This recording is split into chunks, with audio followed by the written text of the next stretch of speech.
Pues muy buenos días. Vamos a dar inicio a la última sesión del seminario de este semestre y como les había comentado la semana pasada, hoy cierra el doctor Eric Hernández Ramírez y nos dará la continuación, la segunda parte de introducción a redes complejas. Doctor, bienvenido. Le doy la palabra. Muchas gracias. Nuevamente les agradezco mucho la invitación a este seminario. Y bueno, hoy vamos a dar la segunda parte de este mini curso. Más bien son como pinceladas de algunos temas que se les puede resultar interesantes acerca de ciencia de redes. Y hoy vamos a abordar dos principales o dos modelos que fueron, digamos, el punto de inicio de lo que se va a conocer después como la ciencia de redes, ¿no? En la primera parte platicamos mucho o centramos mucho la atención acerca de qué vamos a definir como vínculos, quiénes van a ser los nodos, porque pues es relativamente sencillo cuando a uno le dan, digamos, las bases de datos o les dicen, o ya se especificó quién es el vínculo y quién es el nodo, pero llega a ser bastante, digamos, un trabajo bastante laborioso de tener información que no es netamente relacional, pasarlo a información que sea relacional. Entonces eso pasa por el medio de un proceso de estar conceptualizando qué vamos a entender como un vínculo entre nuestras unidades que nosotros vamos a definir como nodos.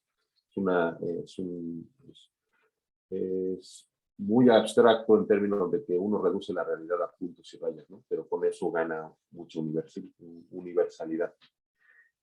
Entonces, bueno, a lo largo de la plática, si quieren interrumpirme, les surge alguna pregunta o les recuerda algo, de lo que platiquemos lo pueden hacer con libertad, entonces pueden interrumpirme en cualquier momento, ¿no? O sea, pueden abrir su micrófono y hacer el comentario. Voy a compartirles pantalla y comenzamos esta presentación. Le puse modelos de redes y vamos a empezar con alguna pregunta. Muchas de estos modelos de redes o alguna de las propiedades que tienen las redes tiene que ver mucho con la distribución del grado. ¿Qué quiere decir esto? ¿Cómo están repartidos entre las unidades, entre los nodos, el número de vínculos? Entonces, dependiendo, digamos, se han probado muchas medidas. Creo que todavía no se carga, ¿verdad?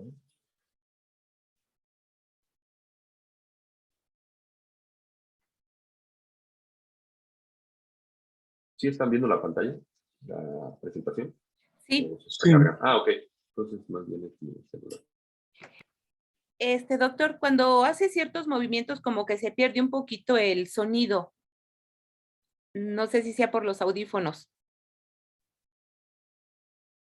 A ver, ahí es que creo que es bastante. Creo que ahí está. Ahí me escuchan bien. Sí. Sí, mejor con esto. Bueno.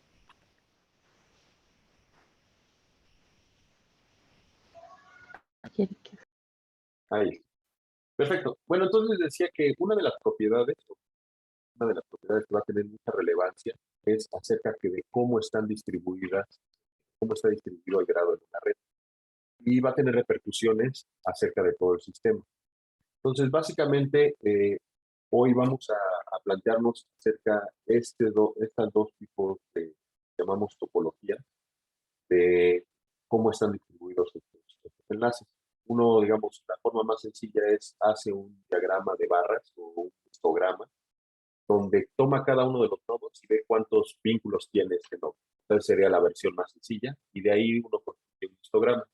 Este histograma pues va a tener una distribución asociada, o de la que nosotros vamos a tener una intuición de cómo es esta distribución.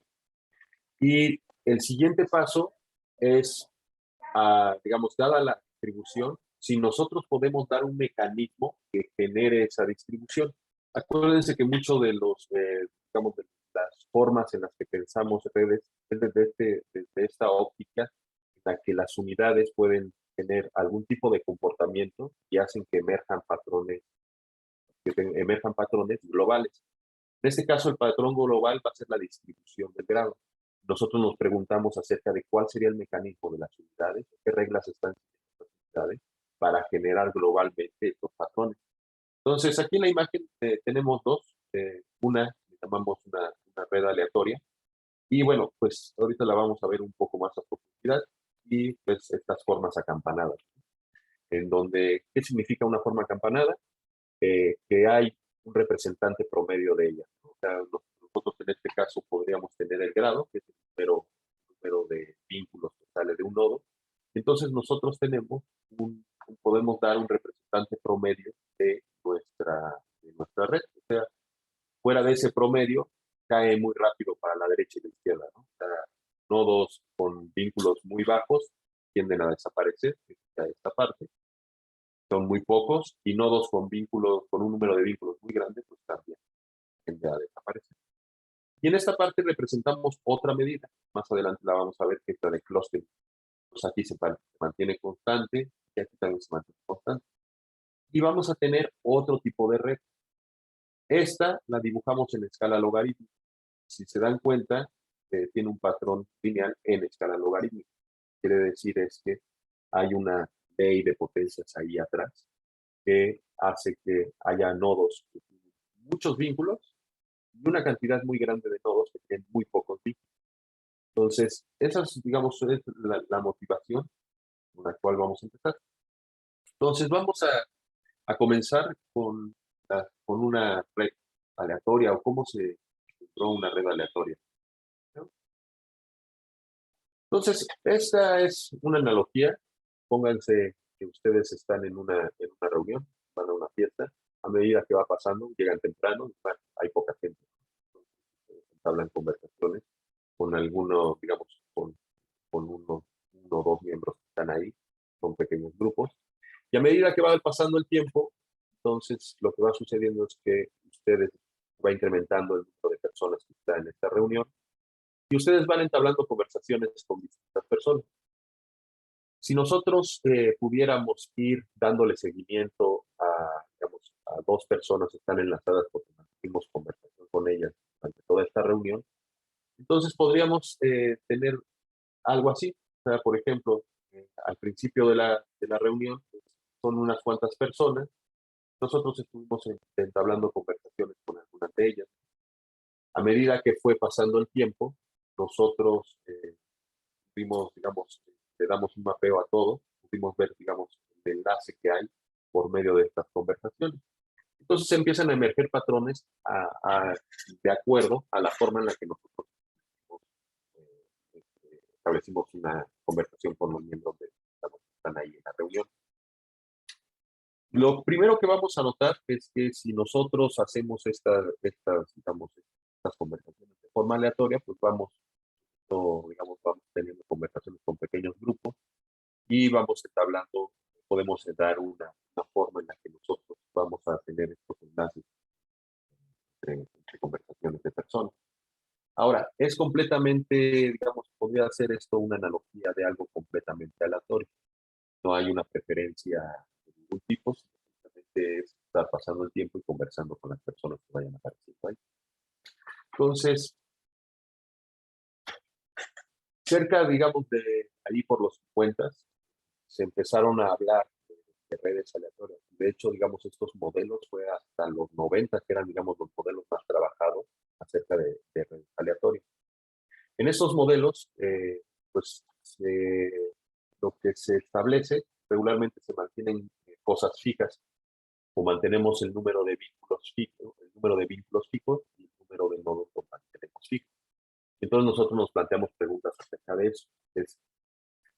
Si yo tengo un número fijo de vínculos, relaciones que hay entre estos nodos, de cuántas formas yo los puedo colocar. O sea, si nosotros tenemos 10 nodos y 5 vínculos, de cuántas formas distintas puedo colocar ese enlace. Esa sería una forma de pensar.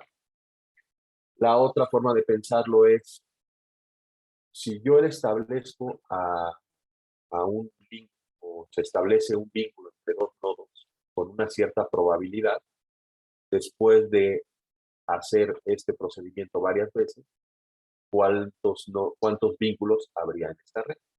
Los primeros que plantearon preguntas como esto, les considero, digamos, los padres de otras cosas, de estas redes aleatorias, pero también de la matemática discreta en muchos aspectos, es Erdős Rényi.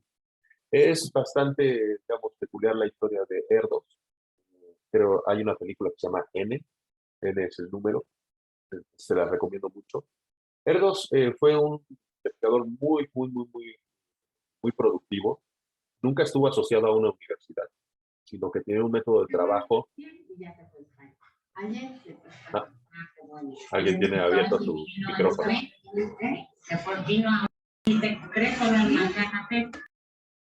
Listo. Entonces, les comentaba, Erdős tenía una forma muy peculiar de trabajar.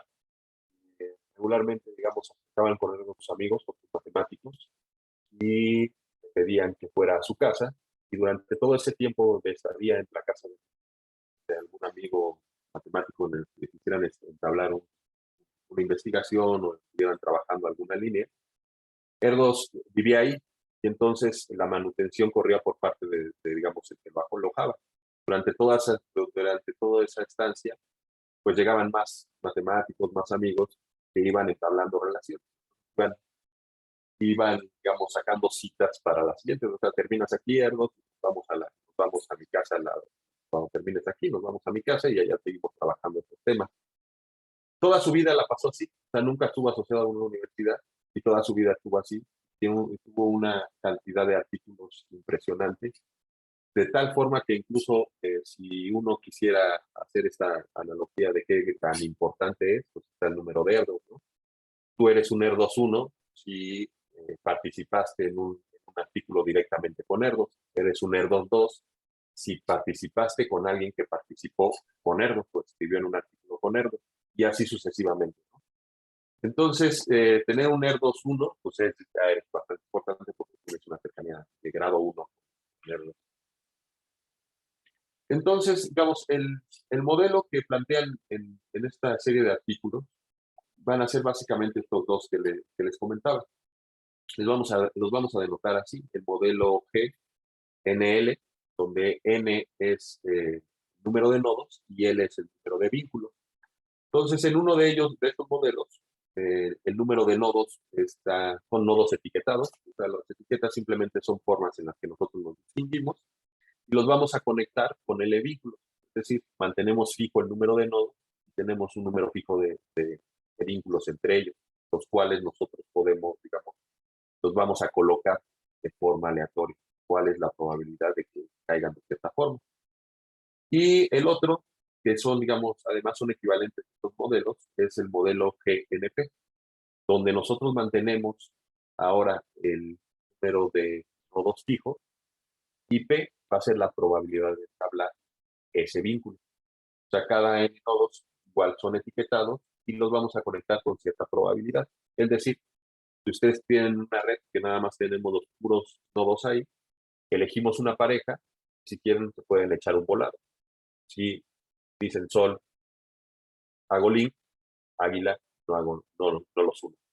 O pueden hacerlo con un dado y decir, bueno, un número mayor que 2, hago link, y un número menor que 2, quedan de 2 para abajo, no se entabla el. Entonces uno puede uno asocia una probabilidad, toma una pareja y aplica una probabilidad a que se establezca el link. Y entonces aquí lo que está fijo es el número de nodos y la probabilidad de entablar esta relación.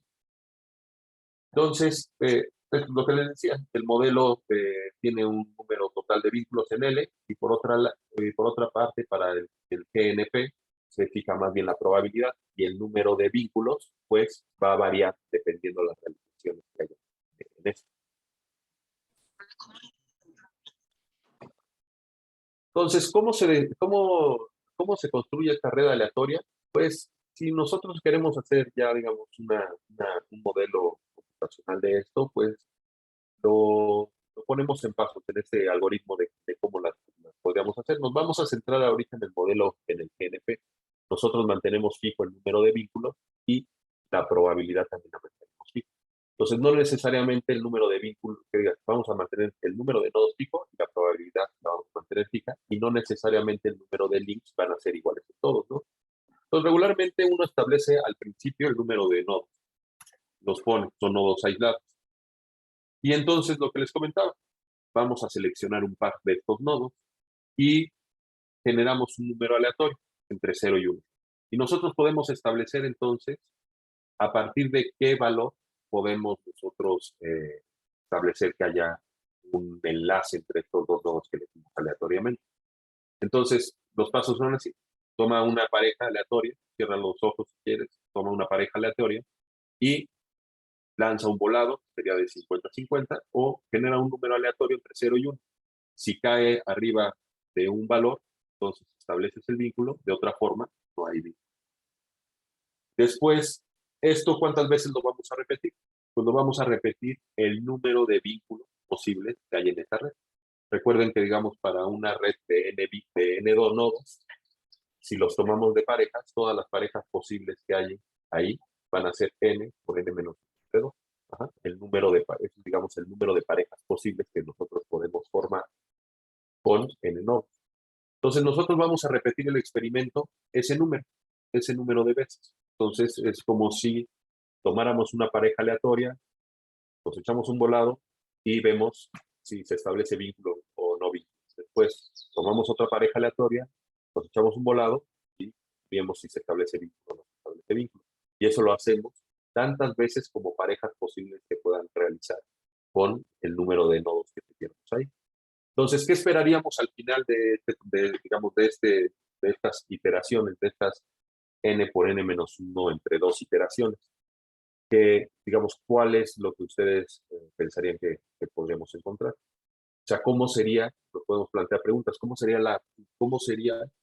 la distribución de grado? Es decir, si yo tomo a cada uno de los nodos, le mido el número de vínculos que tiene, ¿cómo sería esta distribución? O cuál es, digamos, la distribución que representa algo de este tipo. Entonces, bueno, aquí tenemos algunas realizaciones. Unas son muy pequeñas. El de arriba, de arriba, pues son 12 nodos, donde nosotros realizamos este ejercicio. O sea, estos 12 nodos, hacemos este ejercicio, establecemos una probabilidad. Aquí el de un sexto será la de un dado. Ustedes pueden, digamos, decir, si sale, digamos, un valor de... Entonces, para cada una de las caras, ustedes podrían establecer. Si sale un valor para un cierto valor de un dado, entonces establezco yo el vínculo, de otra forma no. Entonces ahí lo que tenemos son realizaciones. De hecho, digamos, desde la perspectiva de física, nosotros les llamamos ensembles. Estos ensambles son más bien, hay un universo de estas posibilidades y uno elige redes. ¿Sale? Aquí más bien lo que estamos eligiendo es situaciones de entablar vínculos. Entonces nosotros tenemos aquí en la parte de arriba es 12 y la probabilidad que se estableció es de un sexto. Y en la parte de abajo tenemos algo mayor, o sea, son 100 nodos y tenemos una probabilidad de 0.03, es decir, valores que caigan por 0.03, si ustedes generan un número aleatorio, nosotros vamos a entablar, digamos, vamos a establecer un vínculo. Si se dan cuenta, además, ¿qué otra cosa se notan ahí? Además de que hay muchos, digamos, va subiendo, digamos, la densidad pues sube con el número de nodos, también hay nodos que quedan aislados. Y a este que nosotros, digamos, este conglomerado de nodos que se unieron, le llamamos el elemento gigante. Entonces, cuando nosotros hacemos este proceso aleatorio, podemos, de manera, digamos, aleatoria se forman estos cúmulos de nodos que están enlazados. Una analogía que se utiliza mucho es esta de botones. Ustedes toman dos botones, o sea, tienen un número de botones fijos en una mesa, toman dos botones y eligen a esos dos botones poderlos pasarle un hilo. Hacen iteradamente ese procedimiento y al final pueden jalar ese botón, va a jalar a muchos otros nodos y va a haber algunos que estén aislados. ¿De qué sirve o, digamos, estos trabajos que fueron desarrollados por los 50 fueron el modelo para muchas cosas, incluso para Internet al principio fue modelado con esto? Muchas de las cosas que se hacían en Internet se pensaba que eran de esta forma. ¿En qué sentido? En que, digamos, no había un regulador central que me dijera pon tu página de internet de tal o cual forma, sino simplemente lo que pensaba es que dices, bueno, yo alquilo un servidor y pongo mi página de internet, y pues empiezo a vincularla de una forma aleatoria, ¿no? Entonces se pensaría en cierta forma que el internet era de este tipo, ¿no? Que tenía una distribución aleatoria en este sentido. Otra cosa para la que es importante este modelo y que nos sirve es si nosotros queremos saber si una red es aleatoria, pues tenemos un modelo con que comparar. Nosotros decimos, bueno, ¿esta red es aleatoria o no? Bueno, tenemos el modelo de R2-Ranking con la cual podemos hacer la comparación. Entonces, decimos, ¿es tan aleatoria como el modelo de R2-Ranking o no es aleatoria como el modelo de R2-Ranking? Y a partir de ahí tenemos un punto de comparación estadísticamente del cual podemos estar mano. ¿Qué propiedades podemos obtener a partir de aquí? Entonces, nuevamente tenemos nuestro modelo, n nodos, una probabilidad fija. Y entonces, una pregunta que nos puede surgir es, si yo hago esto, un número lo hago constantemente, pues ¿cuál sería el número digamos, cuál sería el número de vínculos que esperaríamos que hubiera en esa red? Entonces, obtener, digamos, el número de vínculos o la probabilidad de una red obtener, digamos, cierta cantidad de vínculos se reduce a esto. Si, no sé si se les hace familiar, pero, digamos, sería un modelo de tipo binomial. Cada uno de los términos pues, tiene un significado para nosotros, ¿no?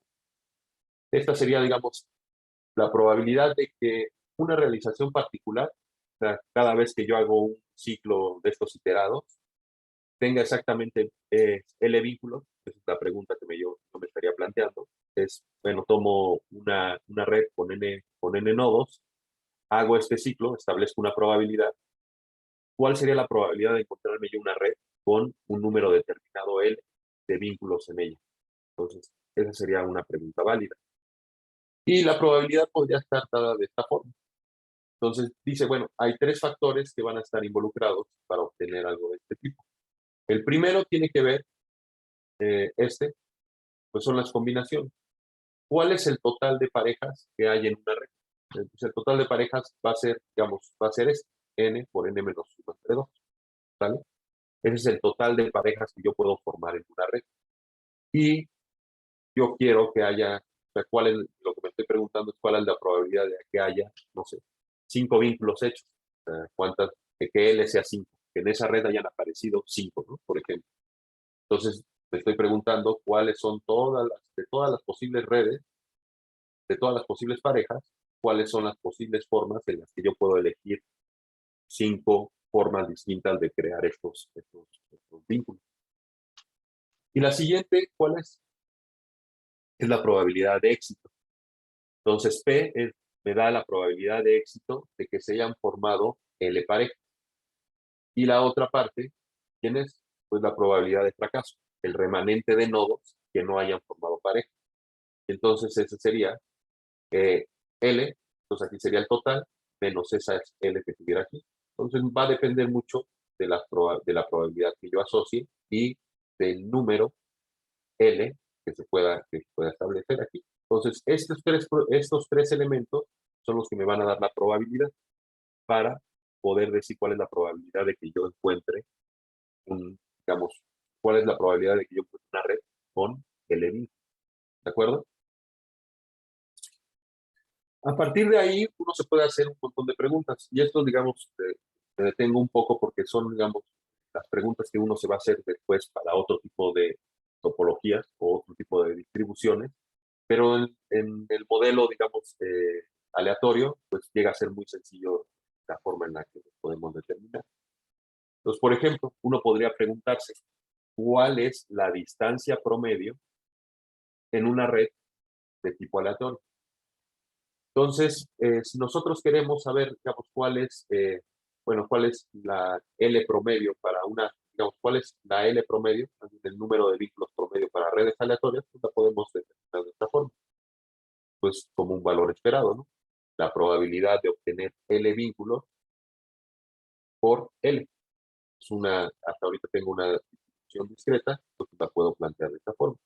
Entonces, si ustedes recuerdan, la probabilidad era la que tenemos acá, todo esto, y lo vamos a multiplicar por L y hacer la suma. Al final van a poder llegar a algo de este tipo, la probabilidad por el número de parejas. Entonces, el L promedio se va a reducir simplemente a la probabilidad que establecieron al inicio por el número de parejas que se puedan formar en su red. Y eso es lo que ponemos aquí. Recuerden que este L máximo es el número de parejas posibles que pueden formar ahí. Entonces, ya tienen cuál es. Vamos, si ustedes fijan la probabilidad para establecer vínculos y fijan el número de nodos, entonces ya van a poder dar información. La L promedio que se esperan de algo de ese tipo va a ser algo de ese tipo. O sea, una probabilidad por el número de posibles parejas. Entonces, a medida que yo incremente el número de parejas o incremente el número n de elementos o el número de nodos de mi red, pues esperaríamos que también creciera el número de vínculos que se están estableciendo. ¿Sale? Y la probabilidad la mantenemos fija, simplemente vamos a incrementar. Otra es, ¿cuál sería el grado promedio? Esa sería otra pregunta válida. O sea, ¿cuáles son el número de vínculos y cuál sería el grado promedio? Entonces, bueno, recuerdan que el grado, digamos, el grado es el número de enlaces que tiene cada uno de los nodos. Entonces, si nosotros quisiéramos establecer, digamos, si nosotros sabemos cuál es el número de enlaces, podemos obtener el número de grado. O sea, cada enlace tiene dos extremos, cada extremo aporta un grado a cada nodo, ¿no? Y así lo podemos plantear. ¿Cuál es el grado promedio? Pues el grado promedio es 2 veces el número de vínculos promedio entre n. O sea, estamos haciendo el promedio de ellos. Eso se reduce si nosotros tomamos nuestra expresión de L de hace rato. Aquí lo vamos a reducir. Esto 2 veces por L. Nos vamos a reducir a esto. Entonces, el grado promedio va a ser esa probabilidad por el número de nodos menos 1. Entonces, si es muy grande, pues prácticamente el grado promedio va creciendo también va creciendo de forma lineal con el número de nodos. Vamos incrementando el número de nodos y entonces el número de grado o el número de enlaces que tiene cada nodo va creciendo de forma proporcional, dependiendo la probabilidad que tenga. Pero la probabilidad aquí la vamos a mantener fija. Y eso es lo que ponemos aquí. K es el producto de la probabilidad de dos nodos de que estén conectados, que es P, y N-1 es el máximo de los links que se pueden tener para una red de tamaño N. Entonces, fíjense, a partir, digamos, de un modelo, de este modelo, que es un modelo en el que nosotros lo que hemos planteado es mantenemos fijo algo, en este caso el número de nodos, y mantenemos fija la probabilidad de establecer un vínculo entre estos nodos. Entonces, a partir de ahí nosotros podemos sacar otra información. Y digamos, este modelo, comentaba, este modelo, digamos, el modelo de Erdős Rengel, pues es un modelo que data del 50 y tantos, y estaba ahí. Fue hasta finales de 1998, cuando a partir de una pregunta que ya se había hecho un psicólogo, se vuelve a retomar este modelo y se le empieza a dar, digamos, empieza a hacer modificaciones de él para obtener una respuesta a un problema. Nosotros habíamos tenido, digamos, encuentra en una fiesta hablando un desconocido y pronto, a partir de nuestra tecnología de la fiesta a partir de las conversaciones, uno puede encontrar que uno juega, que tenemos conocidos entre ellos, ¿no? Aunque no se conozcan, puede ver que el hermano de alguien juega en el equipo de fútbol, que la pareja de alguien fue a la misma primaria, el vecino de alguien conoce a alguien más. Entonces, esto, digamos, es un pañuelo, qué tan pequeño es el mundo o qué tan inusual es esto, ¿no? O sea, nosotros en cada momento encontramos algo de este tipo. Y en algún momento él se planteó hacer, enviar, hacer, digamos, un experimento teniendo como pregunta esto: ¿qué tan cercana es la gente entre ellos? O sea, ¿qué tanto podemos nosotros encontrar a una persona en términos de otras personas que conocemos? O a partir de nuestras redes sociales, que lo conocemos ahora, a partir de nuestra red social, ¿a qué distancia están otras personas de esa red? Yo conozco a alguien que conoce a alguien que conoce a otro tercero, ¿de acuerdo? Entonces, digamos, Milgram planteó el siguiente experimento. Fue muy criticado por la metodología y eso, pero permaneció, digamos, durante mucho tiempo. Este es un experimento ahí por los 60, 70, 1967, es cuando sale el problema de mundo pequeño. Se lleva este tipo de experimentos. Se le pide que se les da un mensaje y se pide que esta carta se le entrega a una persona. No se le facilita su dirección, sino que lo único de lo que puede echar mano es de cierta información. En el video que les compartimos en la primera sesión de los orígenes del mundo pequeño, pues no te dan mucha información más que las características. Es un físico que trabaja en tal lado y tú quedas acotado a que este paquete nada más lo puedes entregar a personas que conoces en primera instancia, en primer grado, a personas conocidas directas tuyas, a las cuales tú le entregas el paquete con el objetivo de que ellos, a su vez, lo entreguen a otra persona que conoce en primer grado y trate de hacerlo llegar. Ese experimento es el que hizo Milgram, o sea, por medio de mensajes. Pedían en cada caso de no conocer al destinatario, lo enviaran a un conocido que conociera de primera instancia. Por algún motivo, estuviera más cerca de él, ¿vale? Entonces, bajo cierto criterio, alguna pequeña información que se les da, ustedes tratan de mandar esa correspondencia. Y con este procedimiento, en un país con cientos de millones de personas, parece imposible que llegara, ¿no? O sea, si nosotros nos planteamos la pregunta, incluso, digamos, el video lo hace a nivel mundial, ¿no? O sea, plantea el problema de somos cerca de 7.000 millones de humanos, es que ya estamos por ahí. Y si a ustedes les dan una carta y les dan poca información, entonces es posible o es posible o no es posible que esa carta llegue al destinatario final. Entonces, en primera instancia podría sonar así, no va a llegar.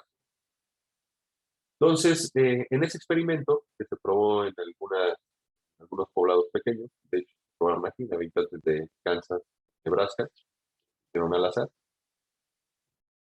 se encontró que habían llegado a su destinatario y en promedio fue en 6. Otras se perdieron en el camino, nunca llegaron. Otras nunca llegaron a su destinatario y se la pasaron dando vueltas y se terminaron perdiendo, pero de las que llegaron, el promedio de esas que se entregaron fue 6. Entonces esto de los 6 grados de separación, pues de ahí es como el origen, ¿no? O sea, hay 6 grados de separación entre todas las personas, y ahí viene, digamos, digamos, como hipótesis que se pone. Posteriormente, ya les digo, esto fue en el 67, para el 1998 se plantea el mismo problema, pero cuenta con mayor información. Duncan Watts y Steven Strogatz le plantean esta pregunta, ¿no? O sea, si realmente el mundo tiene 6 grados de separación, y si sí lo es, pues ¿cómo lo vamos a probar? O sea, ¿cuál sería, digamos, la forma en la que nosotros probaríamos esto? Entonces, el modelo que había en ese momento de redes que se formaban de forma aleatoria, si uno pensase que la amistad o las redes sociales son aleatorias, bueno, pues el modelo que hay ahí es el de redes aleatorias o formalmente establecido matemáticamente, pues que tenemos de redes aleatorias. Entonces, una de las preguntas que queda en el aire es: ¿realmente estamos a 6 grados de separación uno de otro? Y además, pensando que hay 6.000 millones o 7.000 millones de humanos, ver si existe un camino que me lleve de un punto al otro a partir de conocidos de primera instancia. Entonces, en el 98, ya como tesis doctoral, Watts y Strogatz, Watts, es su tesis doctoral, sacan este artículo, las redes de mundo pequeño, es como les llaman. Entonces, estas redes de mundo pequeño, lo que va a hacer es que, dice, bueno, hay distintos sistemas que tienen esta característica. Son redes que están conformadas de nodos y que además la distancia que hay entre ellos llega a ser muy pequeña en comparación con otras redes. Entonces, ¿cómo plantean ellos el problema? Pues lo van a plantear utilizando digamos, el modelo de Erdogan.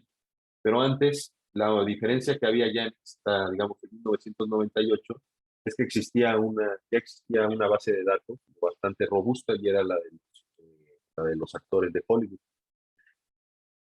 Esta página, pues, esta página es la que existe todavía, se dice 1999, pues esta página es bastante vieja, se ha actualizado, pero la información es básicamente, digamos, tiene el mismo espíritu.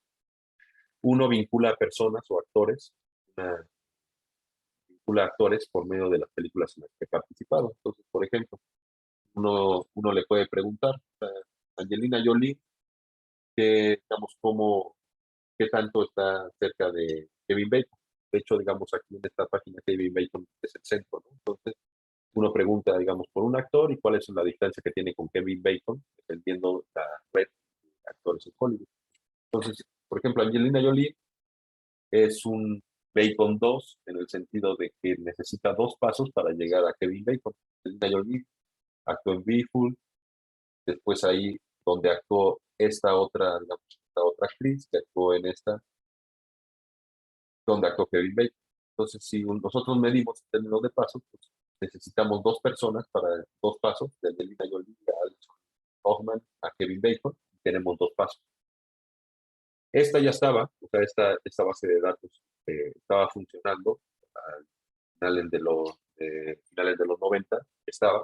Y entonces, lo primero que hicieron Watts y Strogat va a ser que echan mano de una base de datos lo bastante robusta y que además es representativa de una comunidad como Hollywood.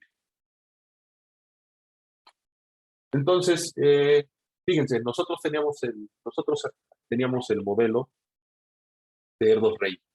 En el modelo de Erdos Rey manteníamos un número fijo de nodos y nos preguntábamos, manteníamos la probabilidad fija y se generaban redes aleatorias. Ahí, con cierta, digamos, manteniendo la probabilidad fija, nosotros esperábamos un número de vínculos promedio, un grado promedio, veíamos qué pasaba con ella. Y la forma en la que, lo plantean en este artículo, en Watts y Strogat, va a ser de la siguiente forma, y es retomando mucho el modelo de Erdos Rey. Dice, bueno, nosotros vamos a partir de una red regular. ¿Qué significa una red regular? Pues una red en la que todos los nodos tengan el mismo grado. Entonces, vamos a partir de una red que todos los nodos tienen el mismo grado. Ellos lo representaron así. Nosotros lo puede representar en una cuadrícula. Cada nodo tiene 4 vínculos para cada punto cardinal, o cada nodo tiene otros 8 vínculos, cada punto cardinal en las diagonales. En este caso, digamos, cada uno de los nodos tiene 4 vínculos a sus primeros vecinos. Lo ponen en esta forma circular. Entonces, cada nodo, por aquí en la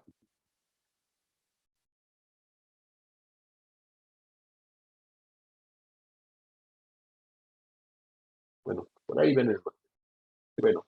Entonces, cada uno de estos nodos tiene 4 vínculos. Uno a los primeros vecinos, a los que están a la derecha y a la izquierda, están localizados, y otro a los segundos vecinos, va para acá, y este va para acá. ¿Vale? Todos los nodos lo tienen de la misma forma. Entonces, en ese sentido, tenemos una red regular. Y nosotros queremos transitar esta red regular a una red aleatoria. ¿De acuerdo? La dinámica que se plantea es la siguiente. Y es en el estilo retomando, digamos, ese video, ustedes están sentados, puede ser en un aula o en un estadio, entonces están sentados y tienen sus primeros vecinos, o sea, las personas que están a la derecha y a la izquierda, y enfrente y atrás. Imagínense que a ustedes les piden que mandar un mensaje. Este mensaje se les da a ustedes si quieren mandarlo al otro extremo del estadio, salón de clase. Entonces, ¿qué harían si nada más pueden tener contacto con sus primeros vecinos o con los que tienen una relación directa? Entonces, ese mensaje lo pasan, lo transmiten a sus primeros vecinos y ese a su vez a otra persona, a sus segundos vecinos, y así va fluyendo. Entonces, la L, la distancia promedio que espera ahí, pues es bastante alta en una red regular. En cambio, cuando es una red aleatoria, nosotros esperaríamos que estos vínculos, que esta, digamos, distancia pudiera hacerse mucho más corta. O sea, en una red aleatoria, pues, como ven, digamos, aquí tenemos, en cierta forma tenemos n fijo y en cierta forma, pues también tenemos L fijo, ¿no? O sea, están tanto nodos como vínculos fijos, pero ahora lo que voy a hacer es reorganizarlo.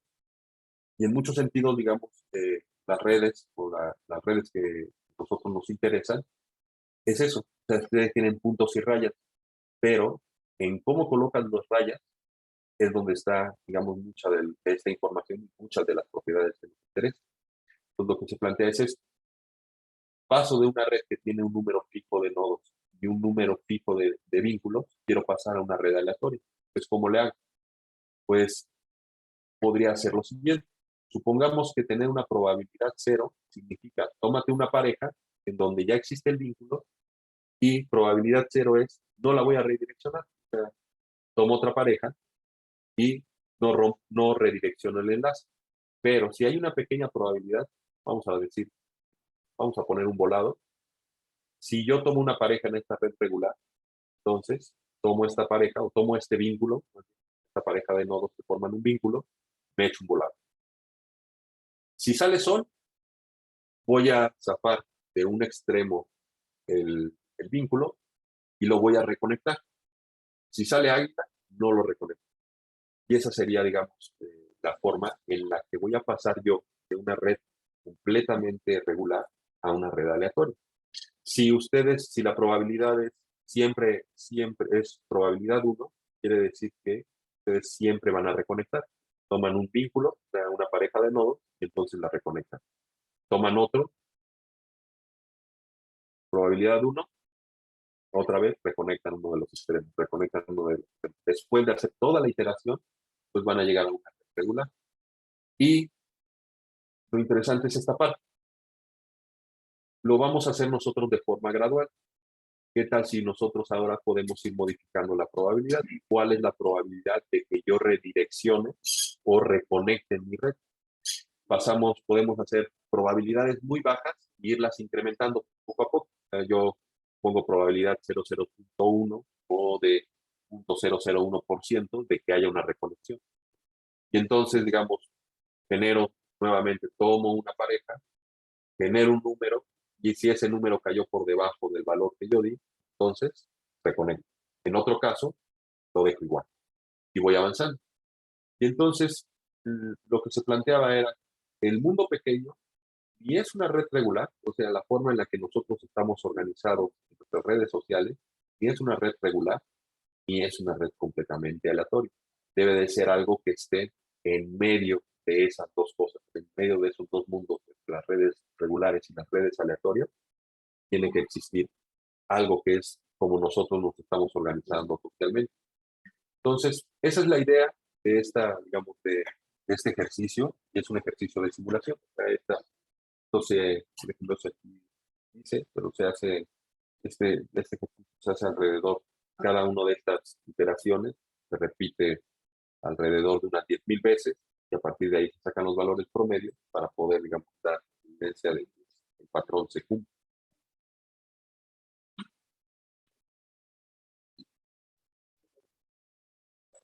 Entonces, bueno, sí se entendió cómo va a ser este experimento, ¿no? Entonces, si yo hago este experimento igual que con Erdos Renji, ¿qué voy a después hacerme preguntas? Pues me voy a hacer preguntas sobre ciertas cantidades que a mí me interesan. ¿Y cuál sería una de las cantidades que a mí me interesan? Pues cuál sería la distancia promedio. Si yo tengo una distancia promedio en una red regular de cierta forma, yo tengo una distancia promedio en una red aleatoria de cierta forma, cuál sería la distancia promedio que hay en algo que sea intermedio. Entonces, lo primero, o la propiedad global de estas redes, va a ser la distancia promedio. O sea, al final de todas estas simulaciones, pues yo lo que voy a medir es la distancia promedio que hubo ahí para un P fijo. O sea, yo parto de la red regular y fijo la probabilidad. Hago el ejercicio, lo repito si quieren 10,000 veces, y en cada una de esas, yo lo que registro es la distancia promedio de esta red. Varío la probabilidad, repito el experimento unas 10,000 veces, y lo que registro es la distancia promedio de esa red. Y así voy sucesivamente, de tal forma que voy asociando para cada probabilidad de reconexión, le voy asociando una distancia promedio. Esta distancia promedio es esta propiedad emergente de toda la red. Pero también hay una propiedad que a mí me interesa, y te regreso a esa, que es el clustering. También es cierto que no solo la distancia es pequeña, sino que en las redes sociales se nota que hay pequeños cúmulos, pequeños grupos de personas. O sea, hay grupos que son más unidos que otros. Entonces, en ese artículo se desarrolla o se define el clustering y se plantea de esta forma. Si bajamos este 2, señalando, lo pongo acá, me falta un paréntesis aquí. Lo que yo tengo aquí es tengo, digamos, el número de vínculos posibles en los vecinos. Lo voy a explicar así, por ejemplo. Es una medida, esta que les voy a decir es una medida local. Entonces, si yo soy este nodo y tengo primeros vecinos a estos 4 nodos naranja, entonces son mis primeros vecinos porque lo puedo pensar, son mis amigos. La siguiente pregunta que me planteo es, ¿qué tan amigos son mis amigos? O sea, entre ellos, ¿de acuerdo? Entonces, estos nodos pueden crear sus propios vínculos. Entonces, no sé si les ha pasado que probablemente si ustedes son un nodo que tiene, digamos, ustedes tienen ciertos amigos, que estos amigos nada más se frecuentan en reuniones en las que están ustedes, probablemente, digamos, el vínculo fuerte sea con ustedes, pero no entre ellos. Entonces decimos que hay un clustering fuerte cuando además de que, digamos, son sus amigos, entre ellos también son amigos. Entonces hay vínculos que son, digamos, estos tienen una capacidad de mayor agrupamiento. Entonces, por ejemplo, lo voy a plantear así.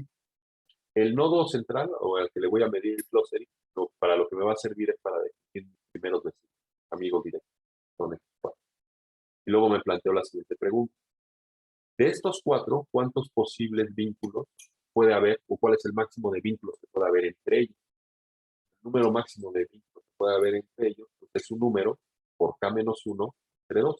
Ese es, digamos, el número máximo de vínculos que puede haber entre mis amigos, ¿no? En este caso, nada más, aquí habría, entre ellos nada más hay 3 vínculos. Entonces sería 3, voy a ponderar, digamos, este número de vínculos que hay, que son 3, entre el número máximo de posibles vínculos que hay. Por ejemplo, aquí tengo que este es clustering 1. Quiere decir, yo tengo 4 amigos, ¿cuál es el número máximo de vínculos que puede haber entre ellos? Son 4 por 3 son 12, son 6. Son estas 4, este vínculo, este vínculo, este vínculo, este vínculo, y vínculos entre ellos, ¿no? Se pueden establecer entre ellos, les dan todos los vínculos. ¿Cuántos se establecieron? Pues ese número es este ley, es el número de los máximos, entonces está clustering 1. Si ustedes no tienen, si entre sus amigos no tienen ningún vínculo, entonces es de 0 y el número máximo posible pues son estos 6 vínculos. Entonces aquí 0. ¿Y aquí cuántos tengo? 1, 2, 3. Tengo 3 vínculos posibles de 6. Entonces es clustering 1. ¿De acuerdo? Y aquí abajo, ¿qué tenemos? Pues aquí, como es una medida local, o sea, lo que nos dice es el clustering de cada uno de estos nodos. Entonces yo puedo medir el clustering de este nodo es 0, el clustering de este es un sexto, de este 0, 2 tercios, un tercio, este 0 y este es 1. ¿Vale? Entonces, a partir de ahí, pues de haber obtenido yo todos, digamos, los valores que tengo para cada uno de ellos, o el clustering para cada uno de ellos, puedo plantearme el clustering promedio. Y entonces, eso me da una idea de qué tan agrupada es mi red. Entonces, por un lado, tengo una medida que es asociada, que es una medida global, a distancia promedio entre todos los nodos de esa red. Por otra parte, lo que voy a tener es cuál es el clustering promedio, qué tan agrupada está mi red, ¿de acuerdo? Entonces, el clustering también es un número que va de 0 a 1, donde 1 es un agrupamiento muy fuerte, 0 es un agrupamiento nulo, o sea, no hay agrupamiento. Entonces, cada una de estas simulaciones que yo haga, cuando establezco la probabilidad, entonces, ¿qué pasa? Establezco la probabilidad, hago la simulación, el número que requieran de repeticiones, hacen el experimento 10.000 veces y obtienen dos características. ¿Cuál es el clustering promedio? ¿Cuál es la distancia promedio? Entonces, uno, lo que imaginaría es que las redes son redes de mundo pequeño, es decir, redes en las que yo puedo viajar de un punto al otro de forma, digamos, una distancia pequeña, y que además tienen las propiedades o las características para una red social, que además haya agrupamientos, como se ha visto, entonces tendrían que mantener estas dos características, clustering alto y una distancia promedio muy baja. La siguiente pregunta es, ¿cuál es la probabilidad o digamos, cuántas reconexiones yo necesitaría en una red regular para alcanzar estas dos propiedades? Y eso, digamos, lo que saca la información que yo puedo obtener a partir de la simulación.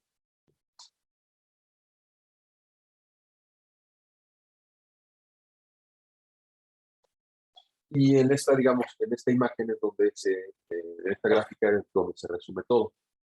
Por ejemplo, aquí sí debe se está trabajando, por ejemplo, todas las redes tienen 1000 nodos, ¿de acuerdo? El grado con el que empezaron, su red regular son de 10, ajá, o sea, tiene grado 10, cada uno de estos nodos tiene 10 conexiones. Pero si por aquí dice cuántas veces.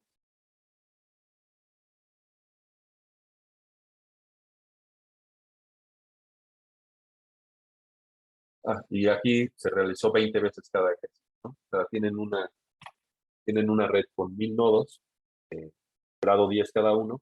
Cada experimento de estos iterativos lo establecen una probabilidad y lo repitieron 20 veces y a partir de ahí sacaron el promedio. Entonces, ¿qué información tenemos? O sea, además la vamos a, está ponderada, ¿no? Vamos a poner el clustering para asociado a una probabilidad, la distancia asociada a una probabilidad. Se va a dividir con el clustering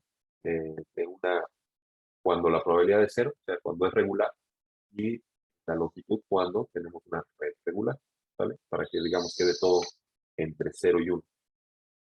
Entonces, si se dan cuenta, los cuadritos representan el clustering. Si se dan cuenta, se mantiene alto, alto, alto, alto, alto, alto, alto, se cae. En la parte de abajo lo que estamos representando son las probabilidades, o sea, la probabilidad de reconexión en nuestro modelo computacional, en nuestra dinámica. Eso es lo que se está representando, esta probabilidad. De cuánto tiene que ser la probabilidad para que, digamos, voy aumentando la probabilidad que voy registrando los dos valores, tanto la distancia promedio como el clustering promedio. ¿De acuerdo? Entonces, una probabilidad muy baja, pues, no reconecta mucho y entonces, tiene, digamos, propiedades muy parecidas a la red regular. Clustering muy alto y una distancia promedio también muy alta, ¿de acuerdo? Y aquí voy aumentando. Es 0.001, 0.001, 0.01 y 10%. O sea, si se dan cuenta, aquí sería, digamos, la probabilidad del 10%, de un 1%, de, esto ya sería la décima parte, ya sería 1%, sería uno entre, vamos a ponerle uno entre 10.000.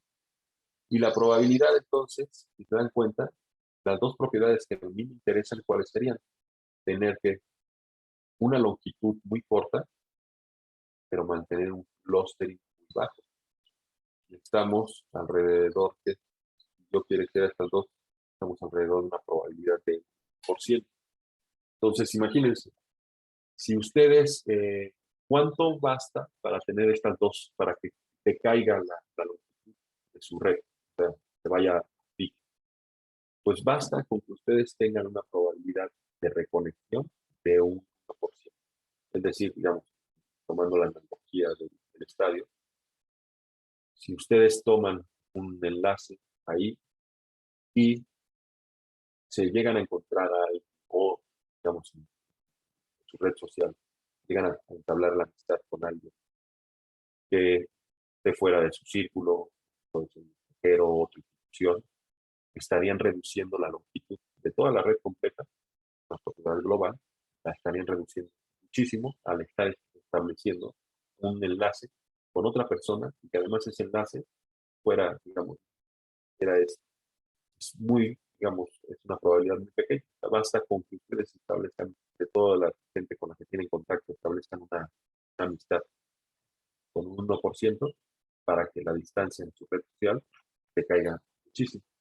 Entonces, con un 1% la distancia cae prácticamente, se va a 0.2, casi digamos la distancia a 0.2, tomando en cuenta que la distancia original era la de una red regular, cae muchísimo y mantienen las características que a nosotros nos gusta, un clustering. ¿Qué tipo de redes tienen esas características? Pues hay muchos ejemplos, por eso, digamos, el problema va a ser interesante. Digamos, en ese momento las bases de datos que se contaba para poder hacer este ejercicio eran estas. Se hace una comparación entre la L, digamos, el número de vínculos,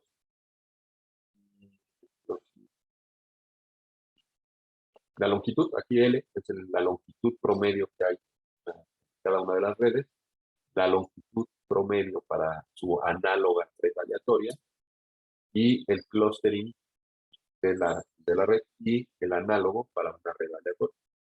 ¿De acuerdo? Entonces, ¿qué tenemos? O sea, para la red de actores se está hablando de 225,000 actores. O sea, ese es el número N de su red de actores de poli. El K promedio de ellos, además, tiene un K promedio, es decir, la vinculación promedio entre ellos es de 61. Estamos hablando de número participante. Después está la red eléctrica.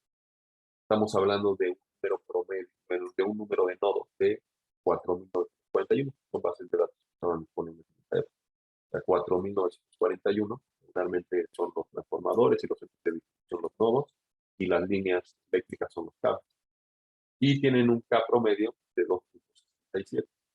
Y el C elegans, ese es, digamos, un gusano que tiene un número bastante, digamos, bien conocido, el número de células de neuronas, 272 para esa base de datos que utilizaron. Y el K promedio, o sea, la, eh, el número de neuronas vecinas con las que tiene contacto son 14. ¿De acuerdo? Entonces, esas son tres redes de distintos ámbitos. Una red social, una red una red de infraestructura como la eléctrica, una red, una red cerebral de un gusano, el C. elegans, que además es muy estudiado porque las neuronas son muy grandes, casi casi a simple vista.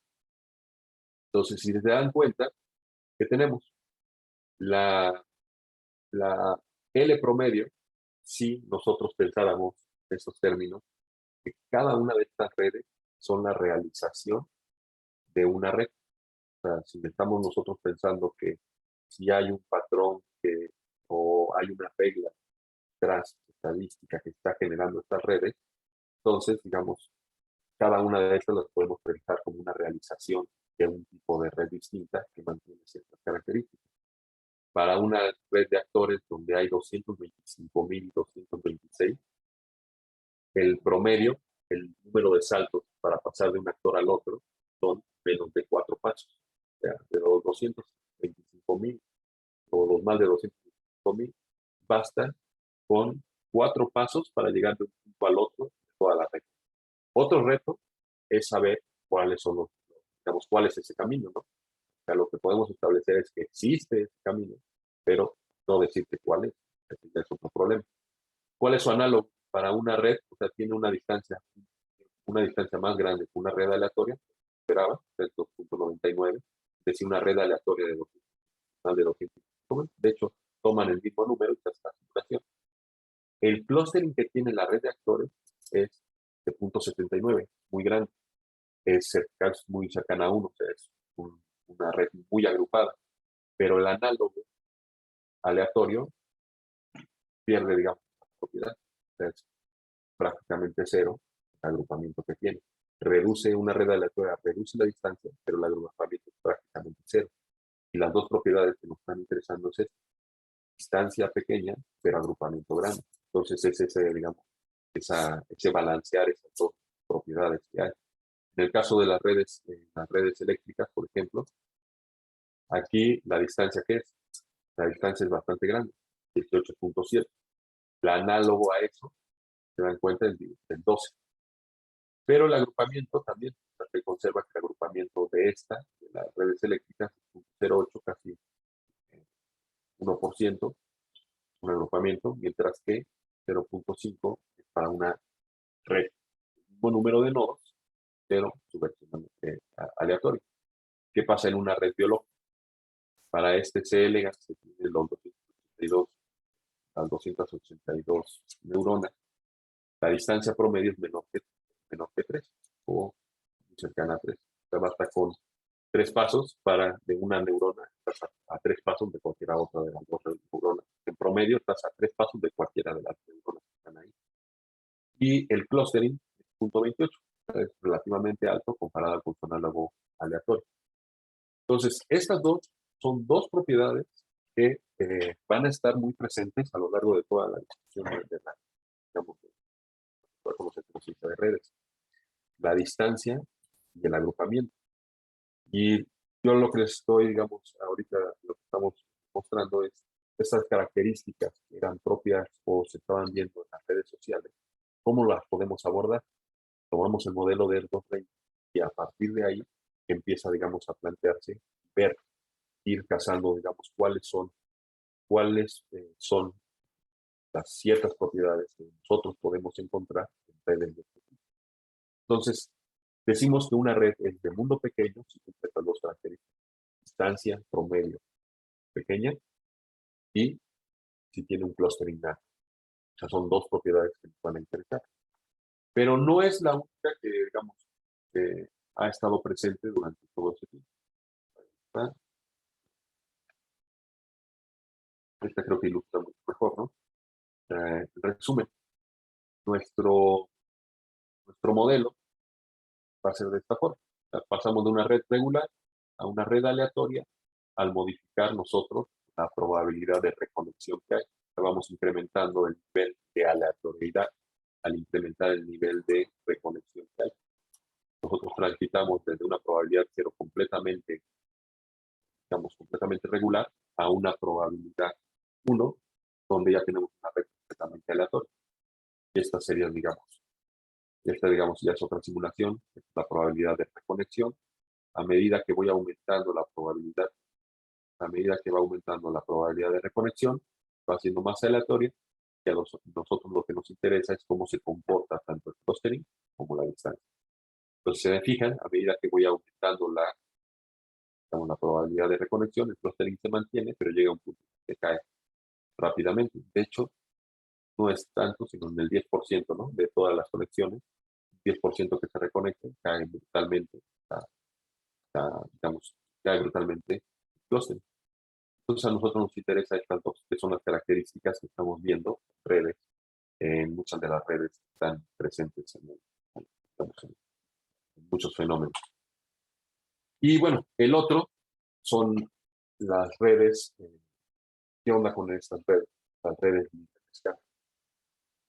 ¿Qué van a significar o, digamos, cuál fue, digamos, mucho de cómo se planteó? O sea, cuando hablamos de distribuciones, otra vez, cuando estamos hablando de distribuciones de grado, pues nosotros vamos a hablar de distribuciones de estas de probabilidades aleatorias que son muy asociadas a las distribuciones binomiales o a la Poisson, pero va a haber un grupo de fenómenos que van a presentar otro tipo de topología, otro tipo de distribución en el grado.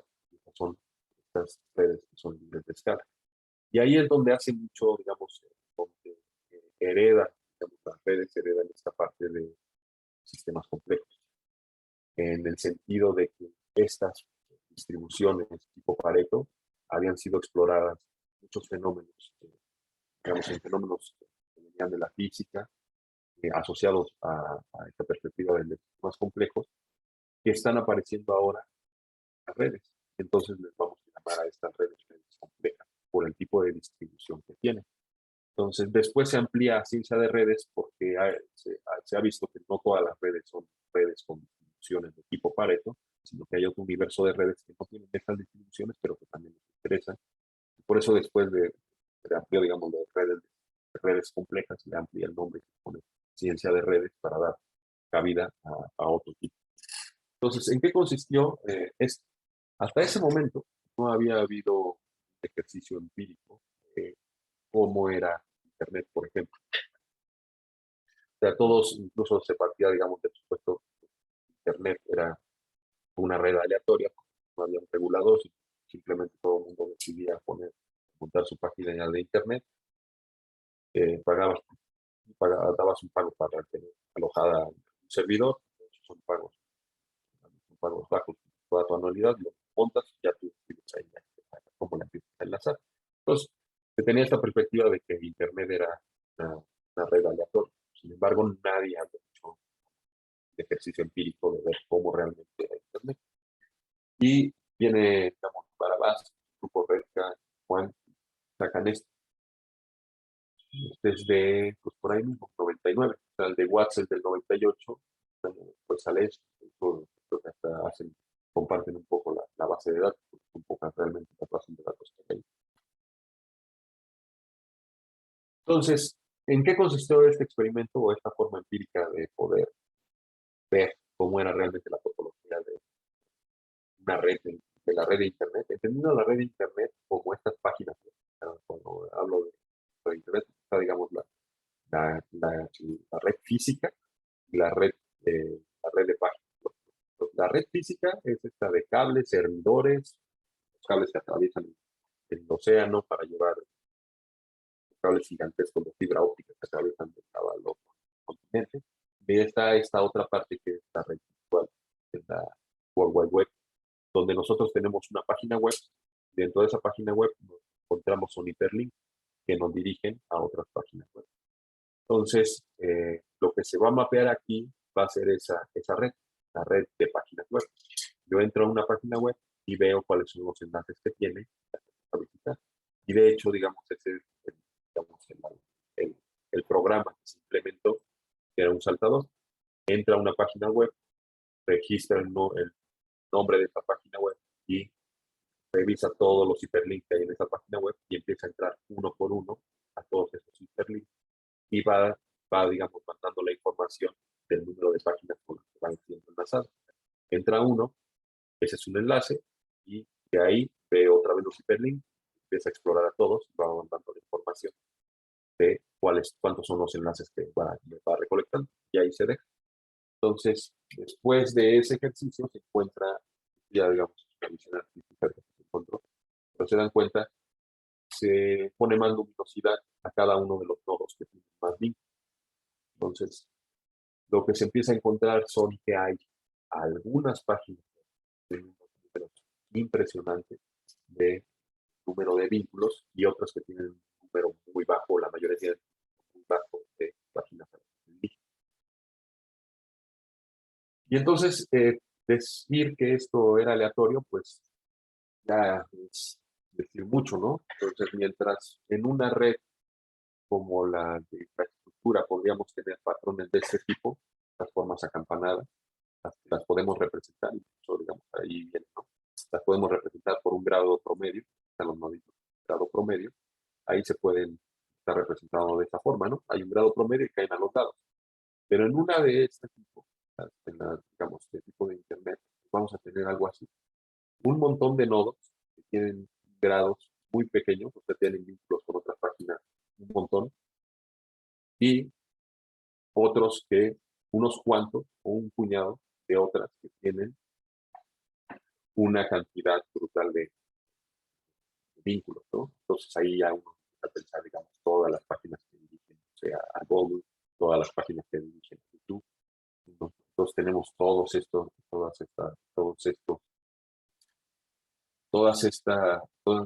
esta propiedad de la función que viene reflejada acá.